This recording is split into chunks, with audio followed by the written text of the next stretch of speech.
دیکھنا جب وہ آیا ہوگا مفتی، تو بھی ایک دن دیکھنا جب وہ آیا ہوگا میرے مولا کے سینے پر بھی ماتم کا نشان ہوگا۔ استقبال فرمایا اے مفتی تو بھی ایک دن دیکھنا جب وہ آیا ہوگا میرے مولا کے سینے پر بھی ماتم کا نشان ہوگا۔ میری طرف دیکھیں، میرے مولا کے سینے پر بھی ماتم کا نشان ہوگا۔ امام مہدی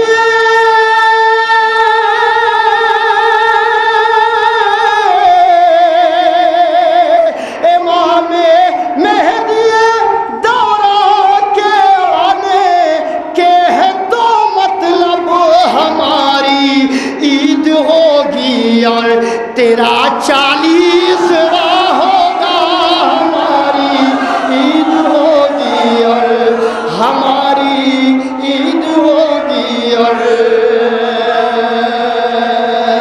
ہماری عید ہوگی اور تیرا 40واں ہوگا۔ ایک سلوات۔ میرے مولا کے سینے پر بھی ماتم کا نشان ہوگا۔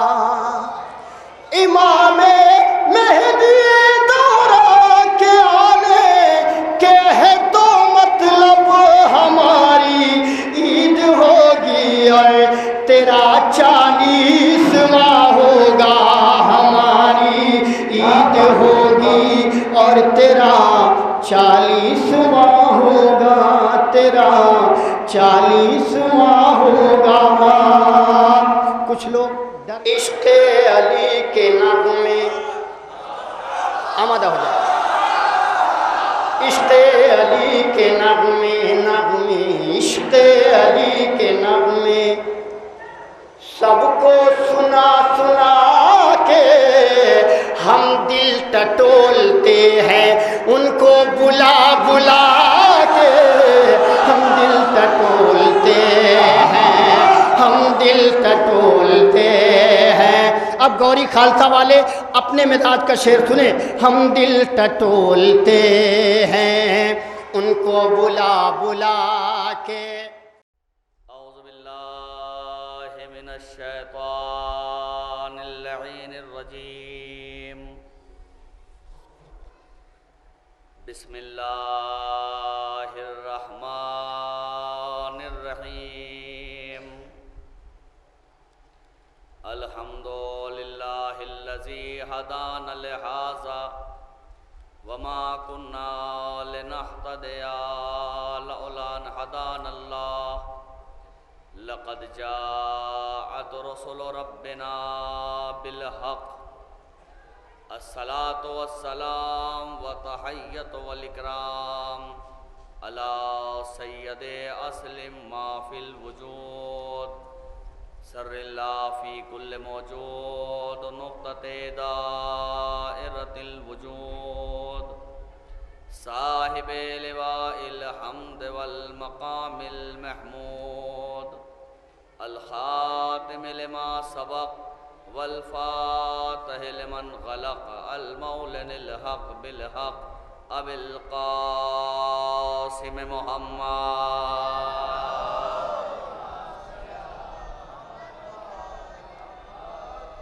الصلاة والسلام على یاسوب الدین والایمان، باب الامن والامان، کلمت الرحمن، کاسر الاسنام والاوثان، السابق بالاحسان والشاہد بالایمان، مصداق مرج البحرین یلتقیان، الامام المظفر والشجاع الغضنفر، وقاسم طوبى والسقر، ابی شبیر شبر، والحامل الباب خیبر، والساقی حوض الکوثر، الذي سمت أمه حيدر الإمام المختار صاحب ذو الفقار مصداق قول النبي المختار لأعطين الرائط غدا رجلا كرارا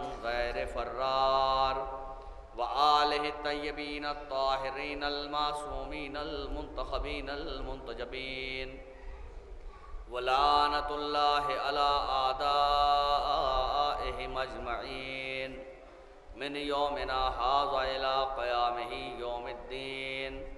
أما بعد فقد قال سبحانه وتعالى في محكم كتابه وأحسن خطابه وقوله الحق بسم الله الرحمن الرحيم كل شيء أحصيناه في إمام مبين.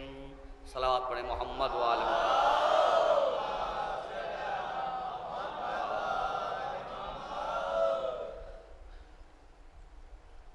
تمام وہ مومنین جو اس وقت فرش محفل میں بیٹھے ہوئے ہیں اور وہ تمام مومنین اور مومنات کے جنہوں نے اس محفل میں تعاون کیا اور اپنے جد اعلیٰ کی محفل کا اہتمام میں شریک ہوئے اور انجمن خدام امام علی نقی علیہ الصلوۃ والسلام کے جو یہ محفل کا جشن کا اہتمام کرتی ہے سب مومنین لائق مبارکباد ہیں. میں تمام مومنین کی خدمت میں مبارکباد پیش کرتا ہوں اس حوالے سے کہ تمام مومنین نے اپنے جد اعلیٰ کی ولادت کے موقع پر محفل کا اہتمام کیا. علماء اور تمام شورا کرام کہ جو دور دراز سے سفر طے کر کے ہمارے یہاں تشریف لائے ہیں، ہم ان کا بھی شکریہ ادا کرتے ہیں.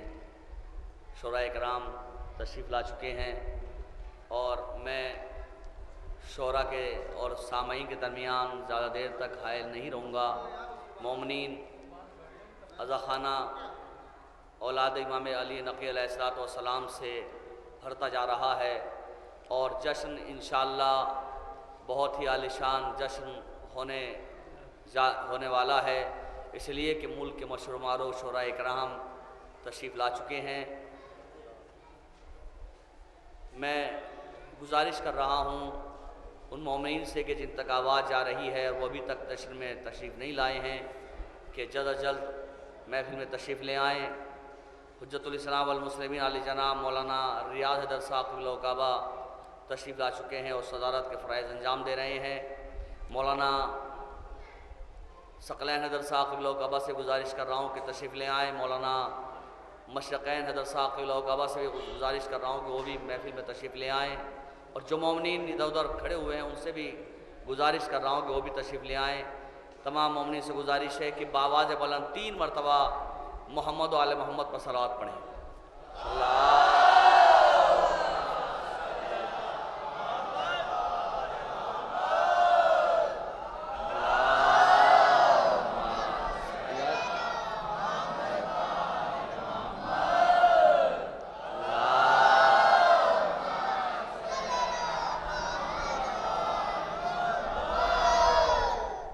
یہ محفل، یہ جشن امام علی نقی علیہ الصلوۃ والسلام کی ولادت کا ہے. ہمارا ہر امام علی ہے، ہمارا ہر امام محمد ہے. اللہ نے ہمیں ایسے رہبر عنایت فرمائے کہ جن میں تمام انبیاء کے صفات نظر آئے. مولائے کائنات حضرت علی ابن ابی طالب علیہ الصلوۃ والسلام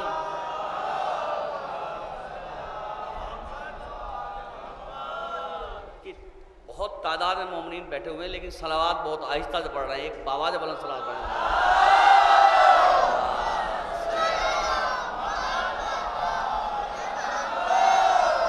اگر یہ باواز بلند ہے تو ایک آہستہ سے صلوات پڑھتے ہیں سب حضرات.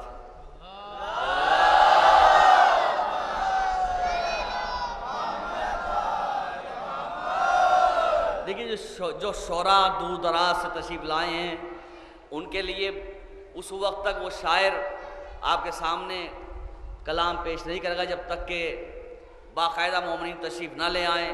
اور اسی لیے میں چند لمحے آپ کے درمیان فضائل امام علی نقی علیہ الصلوۃ والسلام بیان کرنے کے لیے حاضر ہوا ہوں تاکہ آپ حضرات باقاعدہ طور پر شاعر کو سننے کے لیے آمادہ ہو جائیں. میں نے قرآن مجید کی مشہور معروف آیت کو سرنامہ سخن قرار دیا جس سے پروردگار عالم اعلان کر رہا ہے کہ ہم نے ہر شے کا علم، ہم نے ہر شے کو امام مبین کے اندر قرار دیا. ہر شے کا علم امام مبین کو دیا.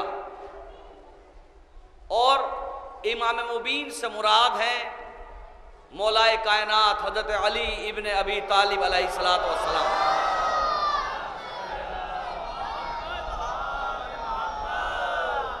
اور اللہ نے اپنے کسی رہبر کو، کسی نمائندے کو اس وقت تک نہیں بھیجا جب تک کہ اسے مکمل علم نہ دے دیا ہو. جب مکمل علم دے چکا ہو تو اس کے بعد اللہ نے اپنے نمائندے کو بھیجا ہماری ہدایت کے لیے. علم پہلے بنا، ہدایت پانے والے بعد میں بنے. امام پہلے بنا اور امام کے ماننے والے، امام کے رستے پہ چلنے والے بعد میں بنے. بات ہے امام علی نقی علیہ الصلوۃ والسلام کی.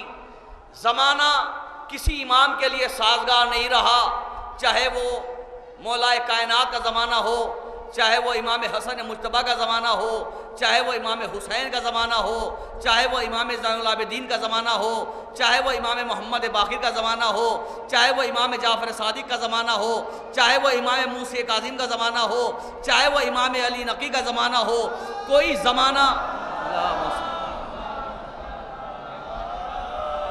زمانہ کسی امام کے لیے سازگار نہیں رہا.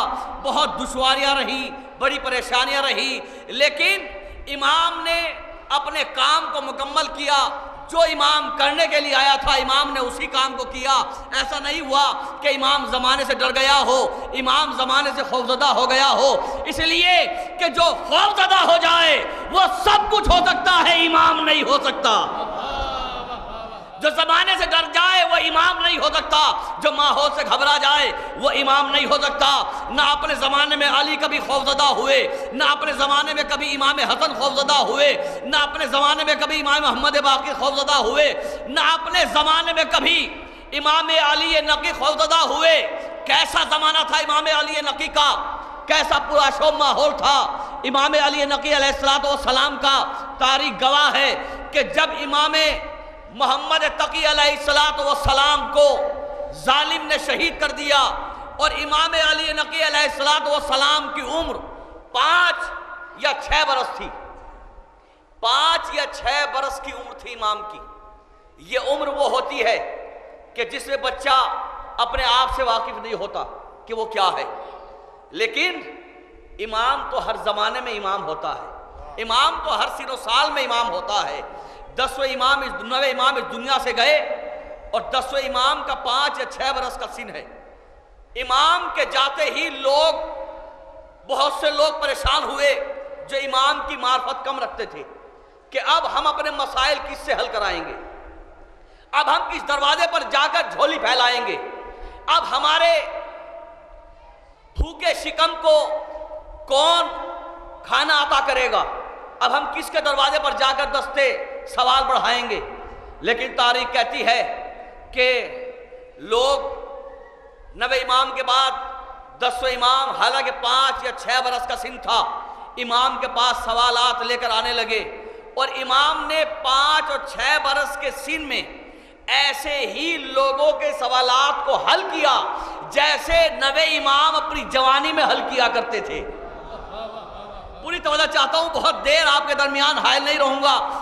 جیسے 9 امام جوانی میں مسائل حل کرتے تھے، ایسے ہی 10ویں امام نے کم سنی میں مسائل کو حل کیا، اور جس طرح لوگوں کا ہجوم 9ویں امام کے سامنے ہوا کرتا تھا، ایسے ہی لوگوں کا ہجوم 10ویں امام کے دروازے پر ہونے لگا۔ وہاں جوانی تھی، یہاں کم سنی تھی، وہاں بھی علم تھا، یہاں بھی علم تھا، وہاں بھی لوگوں کے مسائل حل ہوتے تھے، یہاں بھی لوگوں کے مسائل حل ہو رہے ہیں، لیکن وہ امام جوانی میں حل کر رہے تھے، یہ 10ویں امام بچپنے میں حل کر رہے ہیں۔ لوگ آنے لگے، سوالات پوچھنے لگے، اور جب لوگوں کا ہجوم ظالم نے دیکھا تو ظالم سمجھ گیا کہ 9ویں امام کو شہید کرانے کا مقصد فوت ہو گیا۔ ہم یہ چاہتے تھے کہ 9ویں امام کو شہید کرا دیں تاکہ لوگ امام کی شہادت کے بعد ہمارے دروازے پر آنے لگے، لیکن یہ کیا ہوا کہ ایک گیا دوسرا آ گیا، ایک امام گیا دوسرا آ گیا، ایک صاحب علم گیا دوسرا صاحب علم آ گیا۔ 9ویں امام کے بعد 10ویں امام سے لوگ سوالات پوچھنے لگے کہ مولا بتائیے اس کا جواب کیا ہے، مولا بتائیے اس کا جواب کیا ہے۔ امام ہر آنے والے کو مطمئن کر کے لوٹاتے، ہر آنے والا مطمئن ہو کے جاتا۔ جب ظالم نے یہ دیکھا کہ یہ کیا ہو گیا، ساری سیاست پلٹ گئی، ساری راجنیتی خاک میں مل گئی، اب کیا کروں؟ ظالم نے لوگوں سے مشورہ لیا کہ اب کیا کیا جائے۔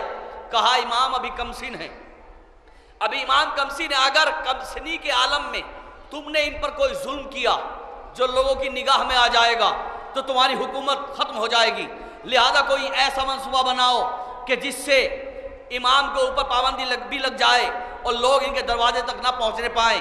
کہ پھر کیا کیا جائے؟ کہ لوگوں میں یہ بات عام کی جائے کہ ابھی فرزند رسول کم عمر ہیں، لہذا ان کے لیے قابل عالم کا انتظام کیا جا رہا ہے جو انہیں تعلیم دے گا، جو انہیں پڑھائے گا، اور جب یہ مکمل عالم ہو جائیں گے اس کے بعد لوگوں کے مسائل حل کریں گے۔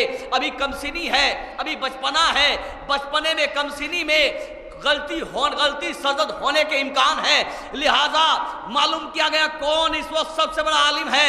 ایک شخص جو اس وقت سب سے بڑا عالم تھا اور دشمنی اہل بیت میں اپنا نام رکھتا تھا، اہل بیت سے عداوت میں اپنا نام رکھتا تھا، مثال رکھتا تھا کہ وہ سب سے بڑا دشمن اہل بیت ہے، اسے ظالم بادشاہ نے بلایا اور بلانے کے بعد کہا کہ تم اپنی نگرانی میں امام علی نقی کو رکھو تاکہ یہ لوگوں سے نہ ملنے پائیں، کوئی ان سے نہ ملنے پائے۔ امام علیہ السلام کو ایک محل کے اندر رکھ دیا گیا اور امام کو نظر بند کر دیا گیا، اور یہ حکم دیا گیا کہ کوئی بھی رافضی، کوئی بھی ان سے محبت کرنے والا، کوئی بھی شیعہ ان سے ملنے نہ پائے، خبردار کوئی ان تک نہ پہنچنے پائے۔ اور وہ امام کو بظاہر علم دینے کے لیے لوگوں کی نگاہ میں کہ یہ علم دے رہے ہیں ان کے پاس بھیج دیا گیا۔ تاریخ کہتی ہے لوگوں کا آنا جانا بند ہو گیا، جب کوئی دروازے پر آتا تھا تو اسے لوٹا دیا جاتا تھا، اسے پلٹا دیا جاتا تھا۔ کئی سال گزر گئے، امام علیہ السلام کو نظر بند کر دیا گیا۔ تاریخ کہتی ہے کہ امام علی نقی علیہ السلام نظر بند تھے، جو امام کو پڑھانے کے لیے رکھا گیا تھا۔ ایک دن بادشاہ نے پوری توجہ چاہتا ہوں آپ کے جد اعلیٰ کی فضیلت انشاءاللہ آپ مسرور ہو جائیں گے امام کی فضیلت سننے کے بعد۔ تاریخ کہتی ہے جسے امام کو پڑھانے کے لیے بادشاہ نے معین کیا تھا، ایک دن بادشاہ نے اسے اپنے محل میں بلایا اور بلانے کے بعد دربار میں کہا کہ بتا کہ تو نے علی نقی کو کیسا علم دیا، بتا کہ تیرا علم کہاں تک پہنچا، تو نے انہیں کیا پڑھایا۔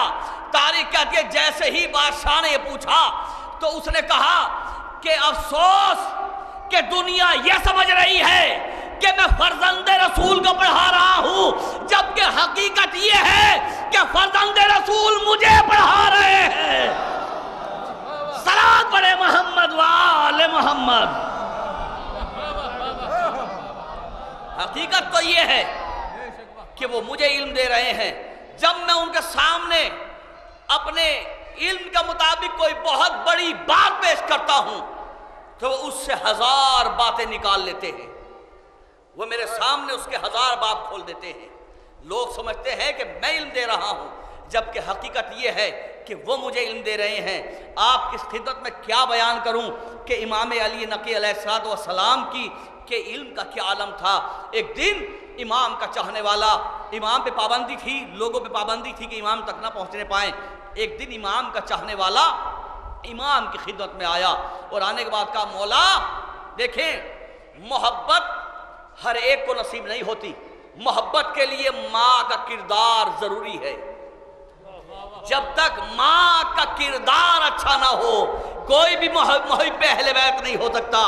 امام کی خدمت میں چاہنے والا آیا اور آنے کے بعد کہا مولا آج میرے بیٹے نے مجھ پر جرأت کی ہے، پوری توجہ چاہتا ہوں، آج میرے بیٹے نے مجھ پر جرأت کی ہے۔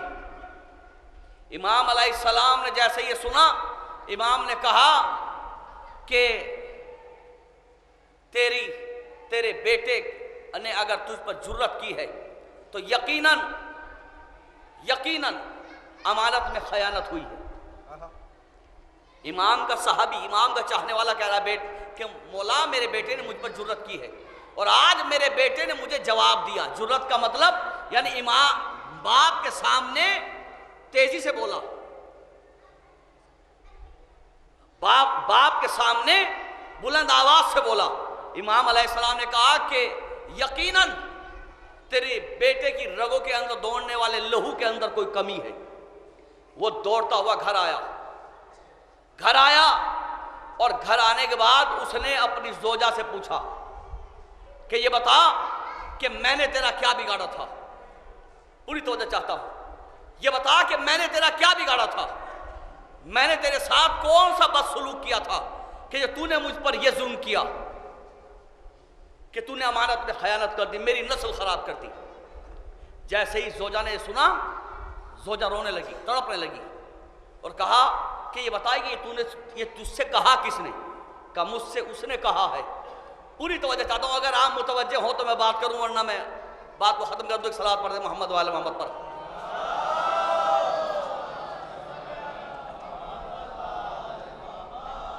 دیکھیے میں مولا کے فضائل امام علی نقی علیہ السلام کی فضیلت آپ کی خدمت پیش کر رہا ہوں اور آپ کے جد اعلیٰ ہیں، آپ انہی کی اولاد سے ہیں۔ میں مولانا فیروز حیدر صاحب قبلہ، مولانا فیروز عباس صاحب قبلہ سے گزارش کر رہا ہوں کہ وہ بھی فرش محفل تک آ گئے ہیں، واپس جا رہے ہوئے تشریف لے آئیں اور ان سے گزارش کر رہا ہوں کہ وہ ادھر اسٹیج پر تشریف لے آئیں۔ آپ حضرات سے گزارش ہے بآواز بلند صلوات پڑھیں محمد وآل محمد پر۔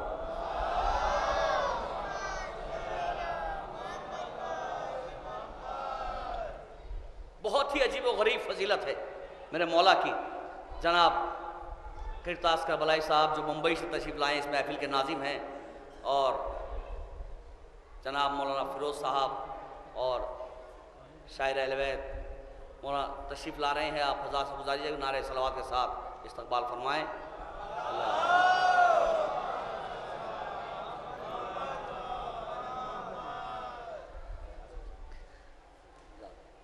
ایک اور صلوات پڑھ دیں محمد وآل محمد پر۔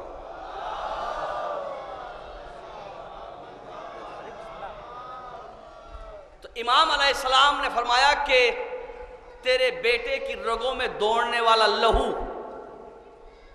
جو لہو تیرے بیٹے کی رگوں میں دوڑ رہا ہے، اس کے میں امانت میں خیانت ہوئی ہے، اس میں کمی ہے۔ آیا زوجہ کے پاس اور آنے کے بعد کہا کہ یہ بتا کہ تو نے میرے ساتھ یہ کیا ظلم کیا۔ زوجہ نے ہاتھوں کو جوڑا اور روتے ہوئے پوچھا یہ بتا کہ تجھ سے کہا کس نے، تجھ سے کہا کس نے؟ ایک مرتبہ شوہر کہتا ہے کہ مجھ سے اس نے کہا، پوری توجہ چاہتا ہوں، شوہر کہتا ہے مجھ سے اس نے کہا کہ جو ماں کے شکم میں بچوں کی صورت بناتا ہے، مجھ سے اس نے کہا جو ماں کے شکم میں بچوں کی صورت بناتا ہے۔ ماں نے کہا یہ ہو نہیں سکتا، میں نے کوئی امانت میں خیانت نہیں کی۔ کہا اچھا تو چل میرے ساتھ فرزند رسول کے پاس۔ زوجہ کو لیے ہوئے امام کی خدمت میں آیا، آنے کے بعد کہا مولا آپ کہتے ہیں امانت میں خیانت ہوئی ہے اور یہ کہتی ہے کہ میں نے امانت میں خیانت نہیں کی، مولا آپ فیصلہ کیجئے۔ ایک مرتبہ امام مسکرائے اور مسکرانے کے بعد کہا کہ امانت میں خیانت، دنیا کہ بہت سے لوگ یہ سمجھتے ہیں کہ امانت میں خیانت صرف ماں کی طرف سے ہوتی ہے، نہیں، امانت میں خیانت صرف ماں کی طرف سے نہیں ہوتی بلکہ باپ کی طرف سے بھی ہوتی ہے، اور اس میں یہ خیانت اس کی ماں نے نہیں تو نے کی ہے۔ یہ خیانت مانے نہیں کہ تو نے کی ہے، کہ مولا میں نے کیسے کی؟ کہ یاد کر اس زمانے کو، یاد کر اس وقت کو کہ جب تو بازار سے گزر رہا تھا اور بازار میں ایک شخص رطب بیچ رہا تھا، تو اس کے پاس رطب خریدنے کے لیے رکا، اور رکنے کے بعد تو نے اس سے رطب کے ریٹ معلوم کیے، تو نے اس سے رطب کی قیمت معلوم کی کتنے روپے کلو دے رہا ہے، اور معلوم کرنے کے ساتھ تو نے ایک رطب اٹھایا، اٹھانے کے بعد ذائقہ لینے کے لیے چکھا کہ اچھی نسل کا ہے یا نہیں۔ جیسے ہی تو نے ایک رطب کو کھایا، کھانے کے بعد جب تو نے قیمت معلوم کی تو تو بغیر لیے ہوئے وہاں سے چلا گیا، جو رطب تو نے کھایا تھا اس کی قیمت ادا نہیں کی، جو رطب تو نے کھایا تھا اس کی قیمت ادا نہیں کی۔ اس لیے جب وہ رطب تیرے شکم میں گیا اور جانے کے بعد جب اس سے لہو بنا، اسی لہو کے ذریعے سے تیرا یہ بیٹا وجود میں آیا۔ عزیزان گرامی، اگر کوئی ایک رطب کھا لے تو صحابی کا بیٹا حلال ہی نہیں ہو سکتا جو پورا باغ کھا جائے۔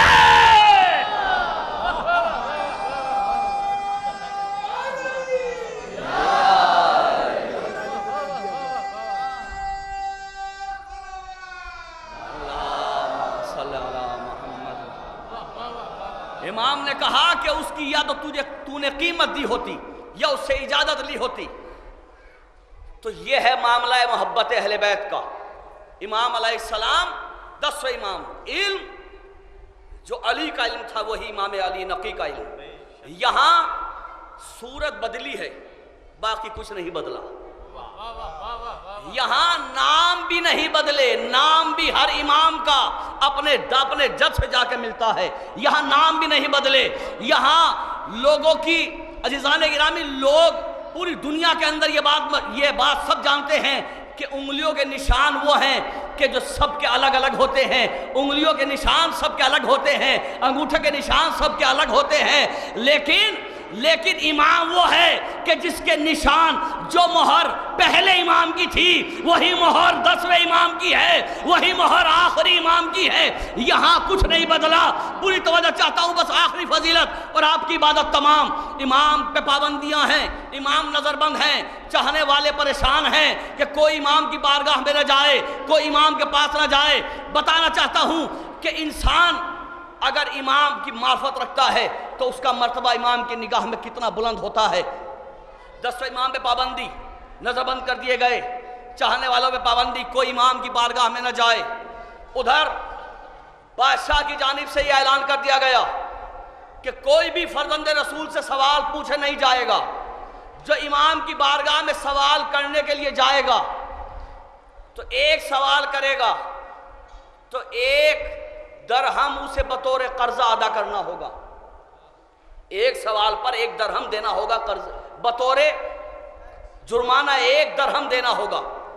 اور دوسری طرف امام کے مقابلے پر دوسرے امام بنا کر کھڑے کر دیے گئے۔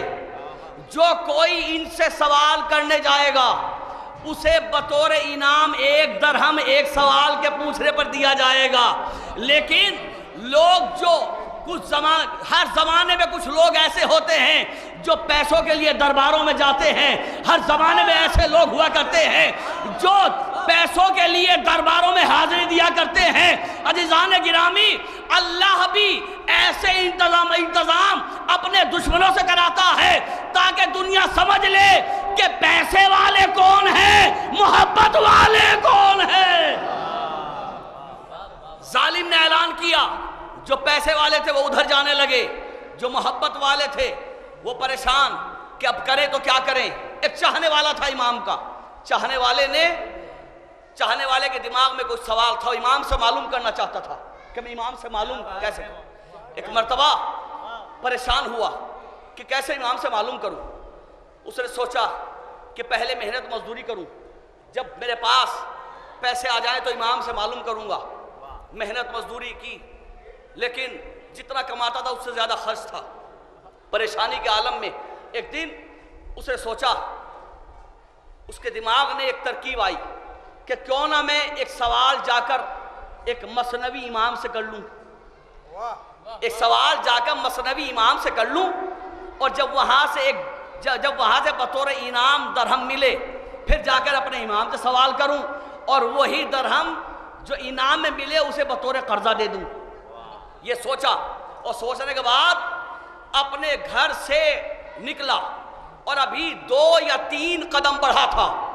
2 یا 3 قدم بڑھانے کے بعد پھر واپس پلٹ گیا. 2 یا 3 قدم بڑھانے کے بعد پھر واپس پلٹ گیا، اور پلٹنے کے بعد گھر میں بستر پر آ کے بیٹھ گیا. زوجہ نے پوچھا کیا بات ہوئی، کیوں واپس آ گیا؟ کہا میرا ضمیر مجھے آگے بڑھنے کی اجازت نہیں دیتا. میرا ضمیر مجھے اجازت نہیں دیتا کہ میں جا کر اس سے سوال کروں. ابھی کچھ ہی دیر گزری تھی کہ دق الباب ہوا، دوڑ کر دروازے پر آئے کہ اس وقت کون آیا ہے. جیسے ہی دروازہ کھولا تو کیا دیکھا کہ دروازے پر امام علی نقی علیہ السلام کھڑے ہوئے ہیں. دروازے پر امام علی نقی کھڑے ہوئے ہیں. امام کو دیکھا، امام کے قدموں پہ گر گیا اور قدموں کو چومنے کے بعد کہا مولا میرا مقدر سنور گیا، کائنات کا امیر میرے دروازے پر آ گیا. اے میرے مولا آپ کے آنے سے میرے گھر کی غربت دور ہو جائے گی. مولا ذرا اپنے قدم میرے گھر کے اندر رکھ دیجئے. امام کو گھر میں لایا. لانے کے بعد امام علیہ السلام نے پوچھا کیا بات ہے، کیوں پریشان ہے؟ کہا مولا آپ سے کچھ سوال کرنا چاہتا تھا.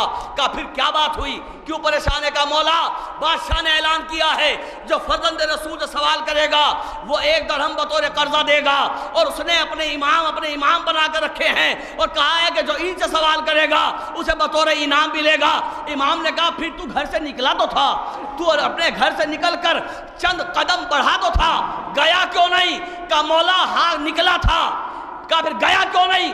کہا مولا میرے زمین نے اجازت نہیں دی. کہا کیوں؟ کہا اس لیے کہ مولا میں اس لیے نہیں گیا، پوری توجہ چاہتا ہوں. پنکھے آپ نے دیکھے ہیں، پنکھے آپ کے گھروں کے اندر ہیں، ایسا نہیں پہلی مرتبہ یہاں پنکھے لگائے جا رہے ہیں. اگر آپ 2 منٹ کے لیے متوجہ ہوں، دیکھیے شاعر یہ بہت دور سے آئے ہیں، اگر یہ پنکھے دیکھنے کے لیے نہیں، یہ آپ کو سنانے کے لیے آئے ہیں. اگر آپ ادھر دیکھیں گے یہ بھی سب ادھر دیکھیں گے. ایک صلوات پڑھ دیں محمد و آل محمد پر.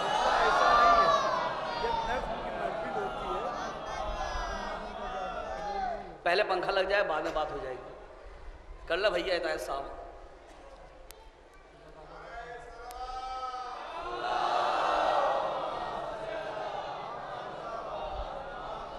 دیکھیے آپ بھی اور ہم بھی سب لوگ جو ہیں وہ صحن میں سونے کا عادی ہیں. آپ جانتے ہیں کہ دن لائٹ جو ہے کوئی بھروسہ نہیں لائٹ کا، اور دنیا کی کسی چیز کا کوئی بھروسہ نہیں ہوتا. بھروسہ اسی کا ہوتا ہے کہ جسے اللہ نے بھیجا ہے.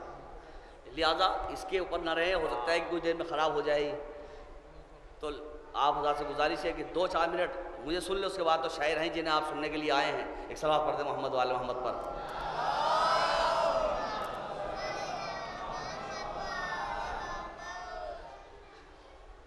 ایک اور صلوات پڑھ دیں باواز بلند.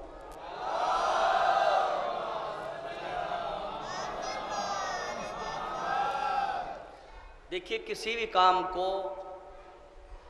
بنانے کے لیے بڑا وقت لگتا ہے، لیکن بگاڑنے میں اسے بس چند لمحے لگتے ہیں. ایک بہت زبردست ایک مصور تھا، اس نے ایک تصویر بنائی، اور تصویر بنانے کے بعد اس نے اس تصویر کو چوراہے پہ لگا دیا، اور لگانے کے بعد اس نے کہا کہ اس تصویر کے اندر جتنی خامیاں ہیں، جو خامی ہے اس تصویر کے اندر، وہ لوگ آئیں قلم سے ٹک لگائیں اور بتائیں کہ اس کے اندر کیا خامی ہے. ہر آدمی آیا، آنے کے بعد اس میں جو اس کی نگاہ میں خامی تھی اسے لکھا، ٹک لگائی، چلا گیا. پوری صبح سے لے کے شام تک پوری تصویر ٹک لگنے سے اور لائن کھینچنے سے تصویر ختم ہو گئی. جو آیا اسے ٹک لگا دی، جو آیا اس نے اس میں کوئی نہ کوئی کٹ مار دیا کہ یہ چیز ٹھیک نہیں ہے. اس کی آنکھ بڑی ہوتی، اس کی آنکھ چھوٹی ہوتی، کسی نے کہا پلکیں بڑی ہوتی، کسی نے کہا بال بڑے ہوتے، سب نے کوئی نہ کوئی اس کے اندر خامی نکالی. اس نے ایک تصویر اور بنائی، بالکل اسی کی طرح ایک تصویر اور بنائی، اور بنانے کے بعد اس نے اسی چوراہے پہ اسی کے برابر میں لا کر ایک تصویر اور لگا دی. اور لگانے کے بعد اس نے کہا کہ اس تصویر کے اندر جو خامی ہے اس خامی کو آ کر دور کریں. اس تصویر کی جو خامی ہے اس خامی کو کوئی جانتا ہو اس کے بارے میں تو اسے دور کرے. صبح سے شام ہو گئی لیکن کسی نے اس کی خامی کو دور نہیں کیا، کوئی بھی اس کی خامی دور کرنے کے لیے نہیں آیا. تو عزیزان گرامی، کوئی بھی چیز دیکھیے تقریر ہو، مجلس ہو، محفل ہو، کوئی بھی پروگرام ہو، شاعر پڑھ رہا ہو، ذاکر پڑھ رہا ہو، قرأت ہو رہی ہو، کوئی بھی کچھ بھی چیز ہو، آدمی ایک ہر چیز کا ایک مرکز ہوتا ہے، کوشش کرتا ہے کہ آدمی کسی طرح مرکز تک پہنچ جائے اور اپنی بات کو تمام کر دے. لیکن اگر وہ جہاں اس کا نقطہ ہو، جو اس کا بہترین شعر ہو یا جو اس کا کلائمیکس کو جب وہاں تک وہ جانے والا ہو اور اس سے پہلے کوئی بات ہو جائے تو پھر سارا نظام جو ہے سب کچھ خراب ختم ہو جاتا ہے. تو اب تقریر کا بھی یہی ہے. تقریر کا مطلب ہوتا ہے 10 یا 15 منٹ، اس کے بعد تو پھر مجلس ہو جاتی ہے. 10 منٹ 15 منٹ تقریر ہوتی ہے، اس سے زیادہ مجلس ہے. اگر آپ یہ سوچ رہے ہیں کہ میں مجلس کہ وہ مولانا تو ابھی پڑھتے رہیں گے، مجلس ہو جائے گی پھر اور پھر محفل ختم ہو جائے گی. اس لیے کہ لوگ، میں جانتا ہوں کہ یہ بھی سب مومنین جو مہمان تشریف لائے ہیں یہ بھی سب جانتے ہیں کہ یہ زمانہ کسان کی محنت کا زمانہ ہے. پورے دن کسان کھیت میں رہتا ہے، غلہ اکٹھا کرنے کا وقت ہے اور اس کے لیے کسان کئی مہینے محنت کرتا ہے اور اب اس کے گھر کے اندر غلہ آنے کا وقت ہوتا ہے. تو وہ یہ نہیں چاہتا کہ اس کا غلہ تباہ ہو جائے، خراب ہو جائے، بارش آ جائے یا کوئی نقصان ہو جائے. لہٰذا یہ چونکہ یہ ہمارے 10ویں امام کی ولادت کی محفل ہے اور لوگ وقت نکال کے نہ جانے کس طریقے سے تشریف لا رہے ہیں. ہم نے کئی سال سے یہ اس محفل کا اصول بنایا ہے کہ ہم محفل کو جلدی ختم کرنا چاہتے ہیں تاکہ مومنین آرام بھی کر سکیں، جو محنت مزدوری کرنے والے لوگ ہیں وہ اپنے کام پر بھی جا سکیں. لہٰذا اسی لحاظ سے محفل صحیح وقت پہ شروع کی ہے تاکہ محفل جلدی ختم ہو سکے. شورائے کرام کو جلدی بلایا ہے، سب شورائے کرام تشریف لا چکے ہیں، آپ کے سامنے بیٹھے ہوئے ہیں. صرف 2 منٹ جو بات میں کر رہا تھا اسے مکمل کرنا چاہتا ہوں اگر آپ کی اجازت ہو. لیکن گزارش کر رہا ہوں کہ ایسی صلوات پڑھیں تاکہ مجھے بھی یہ احساس ہو جائے کہ باقاعدہ آپ سننے کے لیے آئے ہیں اور جو شورائے کرام ہیں انہیں بھی یہ احساس ہو جائے. ایک صلوات ہے صلی اللہ علیہ وسلم. بس آپ کی عبادت میرے حوالے سے تو ختم ہو جائے گی، باقی شورا کے حوالے سے چلتی رہے گی. امام علیہ السلام اس کے دروازے پر گئے اور جانے کے بعد امام بھی نظر بند تھے، چاہنے والوں پہ بھی پابندی تھی کہ کوئی امام تک نہ پہنچنے پائے اور جائے تو وہ جائے تو جرمانہ ادا کرے. چاہنے والا تھا، گھر سے 2-3 قدم نکلا اور نکلنے کے بعد پھر واپس آ گیا. امام دروازے پر آ گئے. امام نے کہا چاہنے والے پریشان کیوں ہے؟ کہا امام مولا آپ سے میں کچھ سوال کرنا چاہتا تھا. مولا نے فرمایا کہ تو اپنے گھر سے سوال معلوم کرنے کے لیے 2-3 قدم نکلا تو تھا، اپنے گھر سے چلا تو تھا، پھر کیا ہوا؟ دیکھیے یہ ہے امام کا علم. امام تو نہیں تھے لیکن امام کو علم ہو گیا کہ اپنے گھر سے 2-3 قدم نکلا تھا. امام نے کہا تو اپنے گھر سے نکلا تو تھا 2-3 قدم، پھر کیوں واپس آ گیا؟ کہا مولا میرے ضمیر نے مجھے اجازت نہ دی. کس بات کی اجازت؟ کہا مولا میں یہ سوچ کا پلٹ آیا کہ جہاں جا رہا ہوں وہ فرضی امام ہے، وہ مثنوی امام ہے، اسے ظالم نے آپ کے مقابلے پر لا کر بٹھایا ہے. مولا میں یہ سوچ کر آ گیا کہ اگر میرے جانے سے پہلے وہاں 49 لوگ ایسے بیٹھے ہوئے کہ جو اس سے رقم لے کر اسے امام ثابت کرنے کے لیے گئے ہوئے ہیں اور میرے جانے سے وہ تعداد بڑھ کر 50 ہو گئی تو کہیں میرا نام وہ تعداد پوری کرنے والوں میں نہ ہو جائے، اس لیے میں واپس آ گیا. امام نے کہا نہیں، تو اس لیے واپس نہیں آیا، جانتا ہے ایک زمانہ تھا کہ جب تیری ماں ہمارے خلاف 3 قدم نکلی تھی اور میرے دادا علی کی ولایت نے اسے پلٹا دیا تھا. اگر تیری ماں نہ نکلتی تو آج تو بھی نہ نکلتا. چونکہ تیری ماں 3 قدم نکلی تھی اس لیے آج تو بھی ہمارے خلاف 3 قدم نکلا. اگر تیری ماں نہ نکلتی تو بھی نہ جاتا. اور امام نے فرمایا یاد رکھ ہمارا چاہنے والا وہ ہوتا ہے جو ہم پر بھروسہ کرتا ہے. اس روایت کا سب سے اہم جملہ جو امام علیہ السلام نے اپنے چاہنے والوں کو دیا، امام نے فرمایا کہ ہمارا چاہنے والا وہ ہوتا ہے جو ہم پر بھروسہ کرتا ہے، جو ہم پر بھروسہ کرتا ہے. کہا مولا مجھے آپ پہ بھروسہ ہے. مولا اسی لیے واپس آ گیا. امام نے فرمایا یاد رکھ دنیا ہمارے چاہنے والے پہ پابندی لگا سکتی ہے کہ وہ ہم تک نہ آنے پائے، لیکن ہم پہ پابندی نہیں لگا سکتی کہ ہم تم تک نہ پہنچنے پائے۔ کائنات میں کوئی بھی ہمیں تم تک پہنچنے سے نہیں روک سکتا۔ ہم جب چاہیں اپنے چاہنے والے کی مدد کے لیے جا سکتے ہیں۔ ہمارا چاہنے والا کہیں بھی اپنے آپ کو یتیم اور لاوارث نہ سمجھے، ہم اس کے وارث ہیں۔ تو جس کا وارث ایسا ہو، جس کا وارث ایسا ہو، عزیزان گرامی، اس کے چاہنے والوں کو پرواہ نہیں ہونا چاہیے۔ یہ 10واں امام حضرت امام علی نقی علیہ السلام کی ولادت کا جشن ہے، اور وہ خوش نصیب ہیں کہ جو اپنے امام کا جشن منانے کے لیے تشریف لائے ہیں۔ اس لیے کہ اپنے امام کی خوشی میں شریک وہ ہوتا ہے کہ جس کا ضمیر زندہ ہوتا ہے۔ جس کا ضمیر مردہ ہو جائے اسے احساس نہیں ہوتا۔ فرمایا معصوم نے کہ ہمارا چاہنے والا وہ ہے جو ہماری خوشی میں خوشی منائے، ہمارے غم میں غم زدہ ہو جائے۔ تو ہر وہ چاہنے والا کہ جس تک مائک کی آواز جا رہی ہے، اگر وہ واقعاً امام کا چاہنے والا ہے تو وہ اس جشن میں ضرور آئے گا، اس لیے کہ محبت کا تقاضا ہے۔ محبت کا تقاضا یہ ہے کہ جب اپنے امام کا جشن ہو، جب اپنے مولا کی خوشی ہو تو اس خوشی میں شریک ہو جائیں۔ میں دعا کرتا ہوں پروردگار عالم اس جشن کے صدقے میں تمام سامعین کے تمام تر دعاؤں کو قبول فرما۔ امام علی نقی علیہ السلام کے صدقے میں سب کے رزق میں اضافہ فرما، سب کی دولت میں برکت عطا فرما۔ معبود تو یہ واسطہ اس جشن کا، معبود تو یہ واسطہ امام زمانہ کا، پروردگار تو یہ واسطہ شہیدان کربلا کا، پروردگار تو یہ واسطہ تیری حجت کا، معبود تو یہ واسطہ جناب سیدہ کا۔ پروردگار جن مومنین نے اس جشن میں تعاون کیا، پروردگار ان کے رزق میں اضافہ فرما۔ تمام حاضرین کی تمام تر جائز تمناؤں کو پورا فرما۔ شعراء کرام، علماء جو اس وقت اس جشن میں شریک ہے، پروردگار ان کی توفیقات میں اضافہ فرما، ان کی زبان میں قوت عطا فرما۔ پروردگار ہمیں ولایت اہل بیت علیہم السلام پہ باقی رکھ۔ بار الہ ہم اس دنیا میں جب تک زندہ رہیں ولایت اہل بیت کے ساتھ زندہ رہیں، اس دنیا سے جائیں